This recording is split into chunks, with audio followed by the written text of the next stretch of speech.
여러분 안녕하십니까? 적반하장의 수요일 코너를 진행하고 있는 김용남입니다.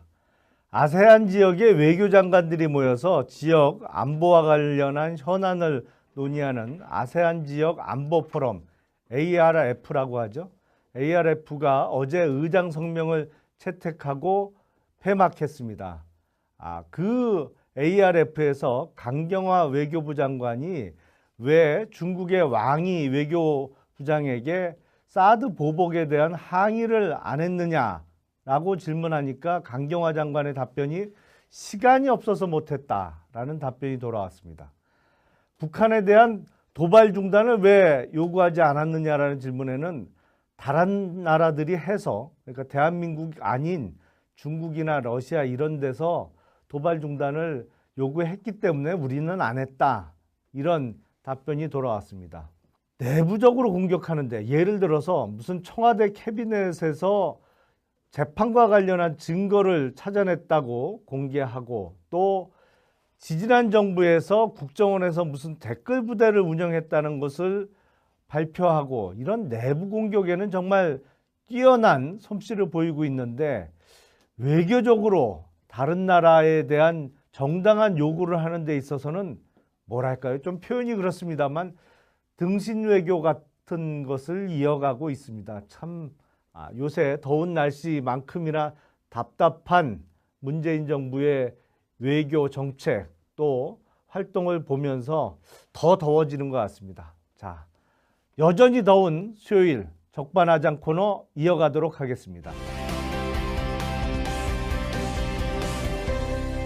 자, 오늘 또 기대되는 패널 한 분을 모셨습니다. 우리 자유한국당의 차명진 전 의원님 모셨습니다. 반갑습니다. 안녕하세요. 예. 오늘이 8월 9일인데요. 공교롭게 보니까 문재인 정부가 5월 9일 선거에서 당선이 돼서 이제 출발을 했잖아요. 정확하게 3개월이 딱 되는 날입니다. 아마 92일 차일 거예요. 뭐 일수로 따지면 그 정도 되겠죠. 오늘 5월 9일 선거에서 당선돼서 8월 9일을 맞았는데, 문재인 정부 3개월에 대한 평가를 좀 이야기를 나눠보도록 하겠습니다.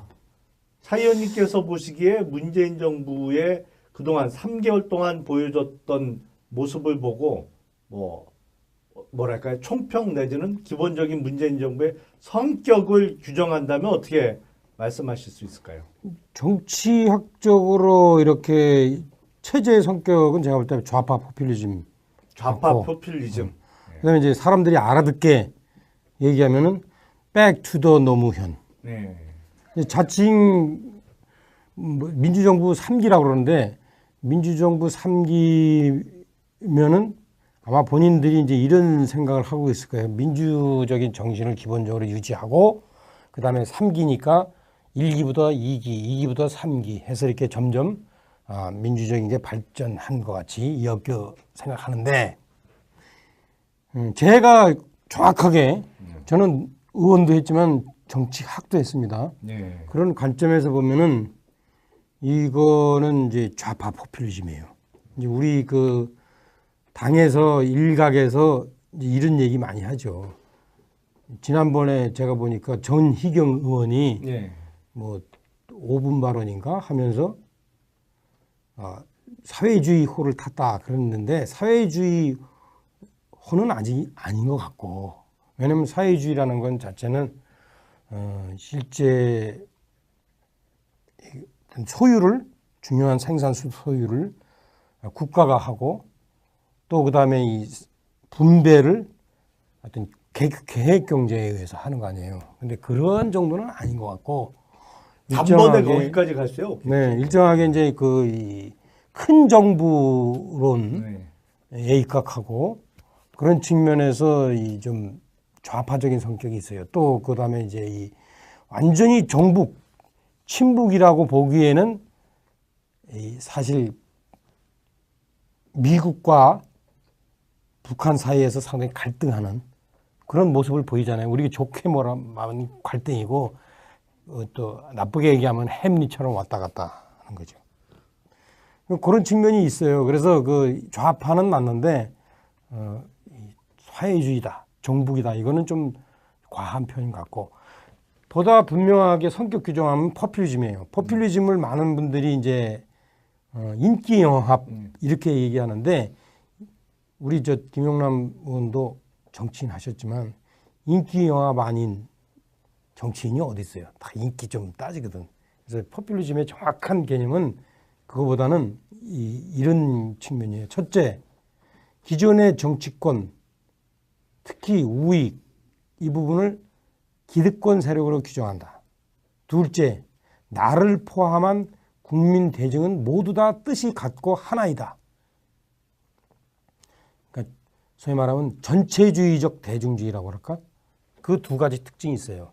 그래서 이 부분은 좌파나 우파나 다 어떤 동일한 그런 성격이 있는데 우파 포퓰리즘의 대표적인 예가 이거 미국 대사가 볼라나 모르겠는데 트럼프 그렇죠?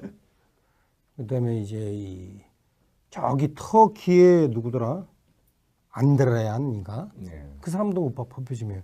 좌파 포퓰리즘의 대표 사례 제가 볼 때는 뭐 노무현 그다음에 문재인 정부 이쪽이라고 보는데 이 사람들이 이제 이러한 그 기본 원리에 입각해 있기 때문에 그 정책들을 이렇게 보면은 이 특징들이 있어요.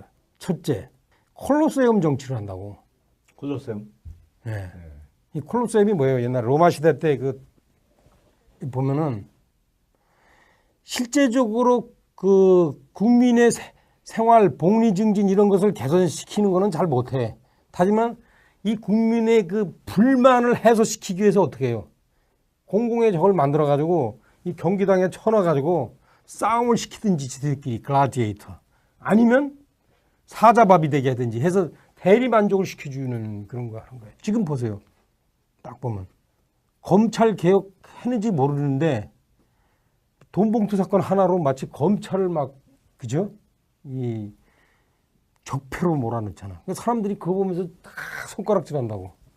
또 뭐 있어요? 요새 뭐 갑질 관련한 수사가 그렇지. 많죠. 무슨 뭐 프랜차이즈 업체, 뭐 군 장성, 그렇지. 또 갑질. 뭐 지금 많죠. 그러니까 얼마 전에 오늘인가 보니까 거기에 또 편승하는 친구도 생겼다 보니까 경찰청에서 무슨 네. 자기가 그 비리로 나가게 생겼으니까 이 경찰청장이 말이야 나를 지금 소위 말하면 이 민주화 편들었다고 나를 지금 문제 삼는다 나를 자르려고 그런다 이게 그렇죠?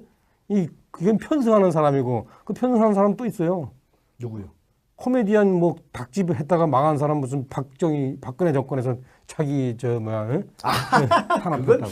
약간 뭐 아니 이제 이런 이제 콜로세움 정치에 편승하는 옆에다가 조그만 경기장 차려놓고선 저 큰 경기장에서는 막 글라디아터 싸우는데 옆에 개싸움 시키는 사람들이 이런 사람도 있더라 이겠지 이게.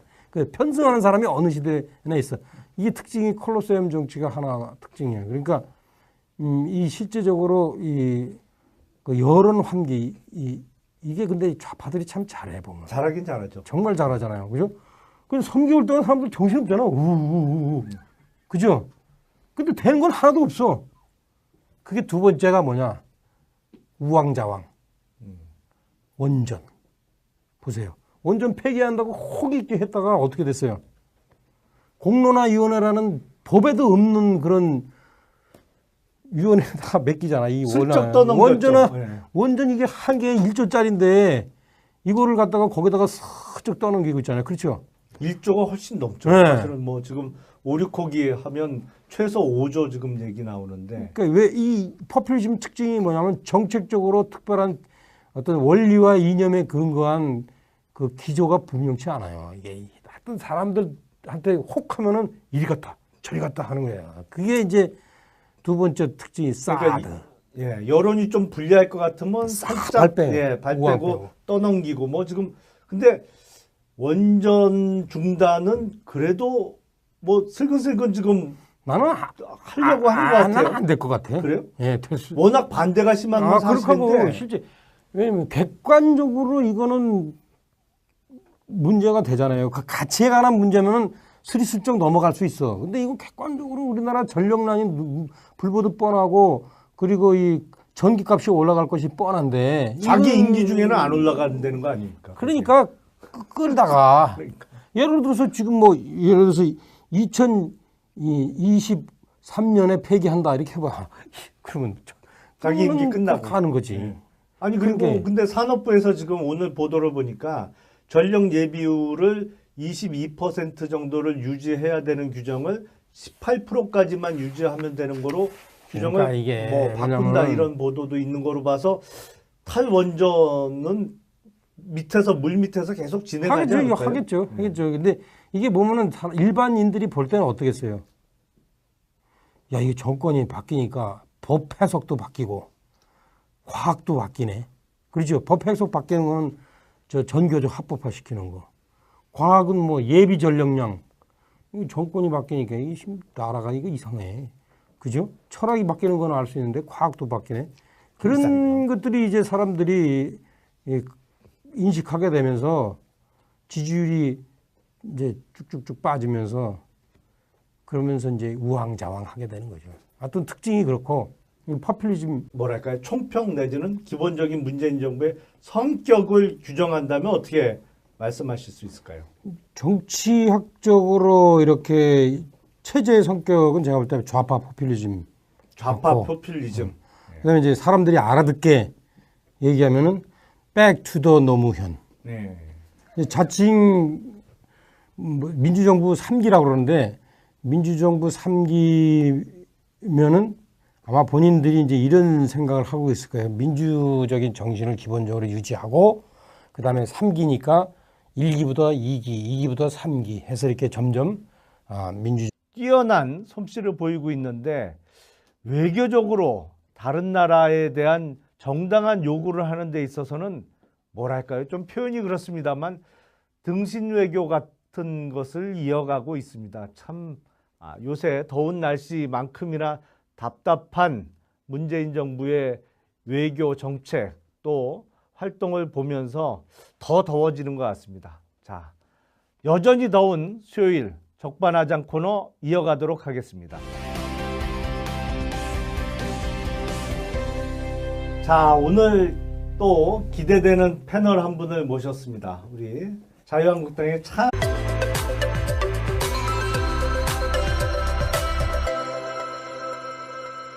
여러분 안녕하십니까? 적반하장의 수요일 코너를 진행하고 있는 김용남입니다. 아세안 지역의 외교장관들이 모여서 지역 안보와 관련한 현안을 논의하는 아세안 지역 안보 포럼 ARF라고 하죠. ARF가 어제 의장 성명을 채택하고 폐막했습니다. 그 ARF에서 강경화 외교부 장관이 왜 중국의 왕이 외교부장에게 사드 보복에 대한 항의를 안 했느냐라고 질문한 한명진 전 의원님 모셨습니다. 반갑습니다. 안녕하세요. 예. 오늘이 8월 9일인데요. 공교롭게 보니까 문재인 정부가 5월 9일 선거에서 당선이 돼서 이제 출발을 했잖아요. 정확하게 3개월이 딱 되는 날입니다. 아마 92일 차일 거예요. 뭐 일수로 따지면 그 정도 되겠죠. 오늘 5월 9일 선거에서 당선돼서 8월 9일을 맞았는데 문재인 정부 3개월에 대한 평가를 좀 이야기를 나눠보도록 하겠습니다. 차 의원님께서 보시기에 문재인 정부의 그동안 3개월 동안 보여줬던 모습을 보고 그러니까 강경화 장관의 답변이 시간이 없어서 못했다라는 답변이 돌아왔습니다.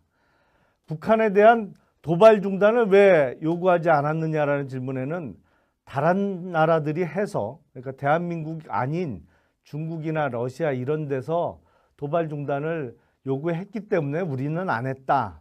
이런 답변이 돌아왔습니다. 내부적으로 공격하는데 예를 들어서 무슨 청와대 캐비넷에서 재판과 관련한 증거를 찾아냈다고 공개하고 또 지지난 정부에서 국정원에서 무슨 댓글 부대를 운영했다는 것을 발표하고 이런 내부 공격에는 정말